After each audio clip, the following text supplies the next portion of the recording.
All right, so let's talk about a tax abatement. A tax abatement in the city of Philadelphia, it's part of the real estate taxes that are not going to be charged to the owner on a property that is new construction.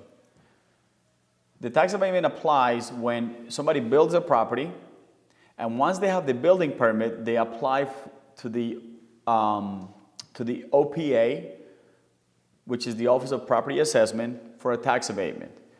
A tax abatement is for 10 years on commercial and multifamilies. I believe for residential is 8 years now. And what it is you have as only 60 days and up to 6 months, depending on what kind of permit you have and kind of property you have, to submit for the application to the OPA.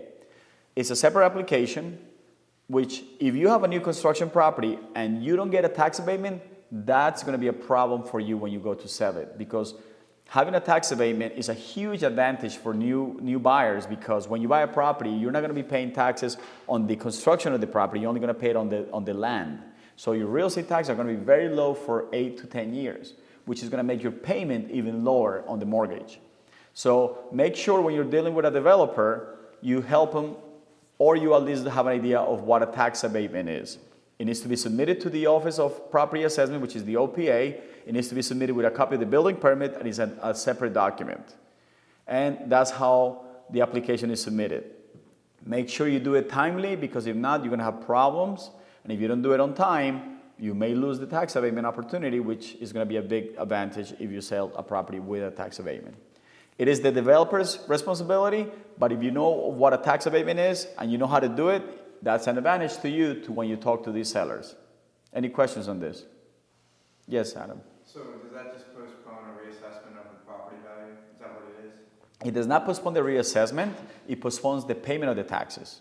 Okay. Because the property is assessed, but remember, there's two parts to a real estate property: land and the real property and the construction. So when you get a tax abatement, they only charge you taxes on the land value, not on the development side. Okay. Now, when the abatement expires, they charge you taxes on both the land and the real property value. But that is already assessed from the beginning. They just don't charge you. It's an abatement. They abate it for a period of time. What about transfer tax? If you have an abatement, does it? Transfer tax applies normally. Okay. Now, there is another part to the tax abatement which applies when the property is in development.